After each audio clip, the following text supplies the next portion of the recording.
Class 7 histories a tribe nomads and settle कम्युनिटीजचं गोंड ह्यांच्या ट्राईबवरती शॉर्ट नोट आपण बघतोय. पहिले आपण त्याला मराठीत ते स्टोरी बघू आणि मग ते इंग्लिशमध्ये कसं आन्सर लिहायचं ते बघू. मग हे जे गोंड ट्राईब होते ते मोठ्या फॉरेस्टेड लँडवरती राहायचे, त्याला म्हणायचे गोंडवाना. आणि त्या गोंडवानामध्ये ते काय प्रॅक्टिस करायचे, शिफ्टिंग कल्टिवेशनने ते आपलं ॲग्रिकल्चर करायचे.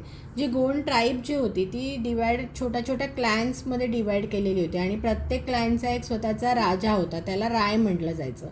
जे गोंड किंगडम होतं ते गडमध्ये डिवाईड होतं. गड म्हणजे आपण हिंदीमध्ये ज्याला गड म्हणतो ते. तर मग प्रत्येक जी क्लॅन होती त्याला एक एक गड असं होतं. मग हे गड जे होतं ते फर्दर डिवायडेड होतं 84मध्ये. 84 म्हणजे काय, 84 गावाचा समूह. नंतर ते 84 गावाच्या समूहाला फर्दर डिवाईड केलेला बारहोट्समध्ये. बारहोट्स म्हणजे काय, 12 गावांचा समूह. मग आता ह्यांच्यामध्ये गोंड एक गर होता कटंगा. कटंगा खूप मोठा होता, त्याच्यामध्ये 70,000 विलेजेस होते. 70,000 ह्याचा अकबरनामामध्ये पण याचा उल्लेख आलेला आहे. तर ह्या कटंगाचा राजा होता अमनदास. अमनदासला पुढे काय होतं की पहिले ह्याच्यामध्ये गोंड टाईपमध्ये इक्वॅलिटी होती. मग पुढे काय झालं, काही लोकांचा इन्फ्लुएन्स वाढत गेला आणि मग अनइक्वॅलिटी निर्माण झाली आणि या अमनदासाला राजपूत व्हायचं होतं. सो त्याने राजपूत त्याने काय नाव घेतलं स्वतःचं, संग्रामशहा. त्याने स्वतःला नाव दिलं संग्रामशहा. या संग्रामशहाच्या मुलाचं नाव होतं दलपत. त्या दलपतने लग्न केलं राणी दुर्गावतीबरोबर. दुर्गावती आणि दलपत यांच्या मुलाचं नाव होतं बीर नरेन 5 वर्षाचा असताना दलपत मेल्यामुळे दुर्गावती राणी राज्याचा कारभार बघत होती.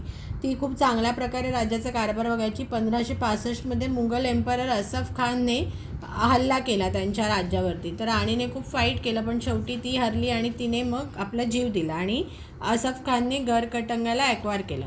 गरकटंगा खूप रिच स्टेट होता. त्याच्यामध्ये ते कारण त्याने काय त्यांच्याकडे भरपूर सारे वाईल्ड एलिफंट्स होते, तर त्यांना ट्रॅप आणि एक्सपोर्ट करून पैसे कमवायचे.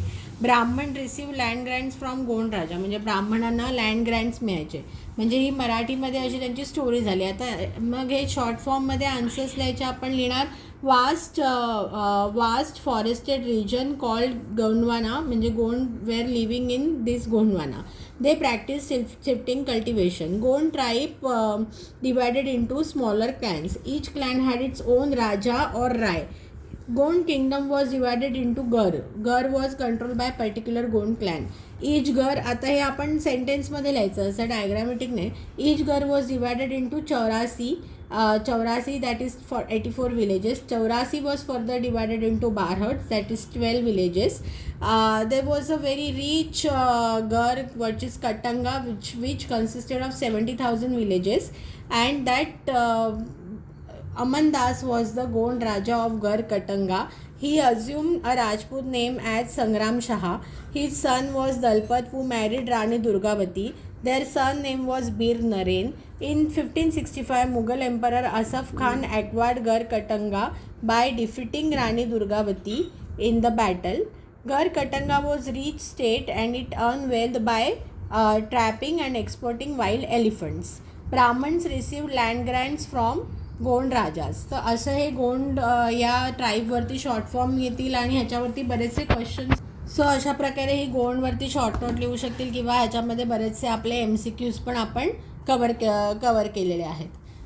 तुम्हाला आमचे व्हिडिओज आवडत असेल तर नक्की लाईक, सबस्क्राईब आणि शेअर करा. आणि आपण अजून पण या चॅप्टरवरच्या छोट्या शॉर्ट नोट्स आणि MCQs आपण घेऊन येणार आहोत. धन्यवाद.